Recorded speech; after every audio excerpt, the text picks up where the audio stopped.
트럼프 대통령 한마디 한마디에 시장은 반응했습니다. 연준 의장에 대한 불확실성이 커지자 지난 금요일 3대 지수는 보합권에서 마감했는데요. 마감 상황 보면 다우 0.17% 하락했고 나스닥 0.06%, S&P 500도 0.060% 약보합 마감했습니다. 시총 상위 종목들 보시면 엔비디아는 약세 보였습니다. 파이낸셜 타임즈는 엔비디아에 부품을 공급하는 업체들이 중국 당국의 제재로 생산을 일시 중단했다고 전했습니다. 이 부분 악재로 작용했고요. 시총 6위부터도 보면 엔비디아는 약세 보였지만 다른 반도체주들 강세 나타났습니다.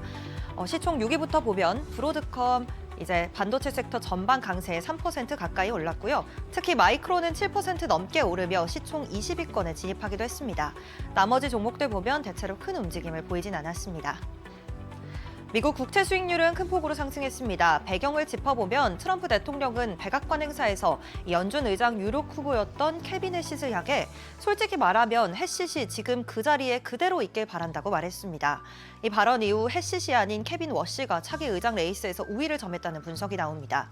또 워시가 해시보다 매파적 성향이 더 강하다는 평가에 이 연준의 연내 기준금리 인하 기대가 다소 후퇴했습니다. 10년물 국채금리 5.2bp 오른 6.7bp 오른 4.2% 위에서 마감했고요. 연준 정책에 민감하게 연동하는 2년물 국채 수익률도 상승했습니다. 트럼프 대통령은 16일 SNS 트루스 소셜에 보시는 것처럼 백악관에서 주먹을 쥔 채 정면을 바라보는 흑백 사진을 올렸습니다. 여기에 저 테리피킹 관세왕이라는 문구를 함께 넣었는데요. 미 연방 대법원의 관세 합법성 판결을 의식한 걸로 보인다는 분석이 의쇄합니다. 트럼프 대통령은 멈추지 않고 또 관세를 예고했습니다. 그린란드 문제와 관련해 유럽 주요 동맹국들을 압박하며 관세 카드를 다시 꺼내든 겁니다. 77년간 북미와 유럽의 집단 안보를 책임졌던 나토 체제 역시 최대 위기를 맞았다는 평가가 나옵니다. 트럼프 대통령은 개썰매 두 대로는 그린란드를 지킬 수 없다며 그린란드는 미국 안보와 직결된다고 강조했고요. 2월부터는 10%, 6월부터는 25%의 관세를 부과하겠다고 밝혔습니다. 대상국은 그린란드에 병력을 파견한 덴마크, 독일, 영국을 비롯한 총 8개국으로 관세로 보복과 경고에 나선 걸로 보입니다. 유럽의 반발도 즉각 나왔는데요. 관세 폭탄을 맞은 8개국은 18일 벨기에 브뤼셀에서 긴급 회의를 열고 공동 성명을 통해 그린란드 훈련에 대해선 나토 합의에 따른 훈련일 뿐 위협은 아니라고 밝혔고요. 관세는 악순환을 부를 거라고 강조했습니다. 독일 정치권에선 올해 열리는 북중미 월드컵 보이콧 가능성까지 언급됐습니다.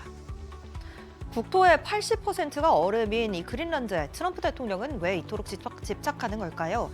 이 배경에는 안보와 자원이 있습니다. 우선 북극 항로를 둘러싼 군사적, 지정학적 요충지라는 점이 부각되고요. 또 중국이 거의 독점 중인 히토류를 포함한 핵심 광물이 매장되어 있습니다. 특히 미국이 지정한 50개 핵심 광물 중 39개가 이 그린란드 땅에 매장되어 있습니다. 만약 미국이 그린란드를 손에 넣게 된다면 베네수엘라의 그린란드까지 명실상부 최강국이 될 수 있을 텐데요. 다만 월스트리트 저널은 트럼프가 일생일대 부동산 매물로 기대하는 이 그린란드가 잭팟이 아니라 오히려 돈 먹는 하마가 될 수 있다고 지적했습니다.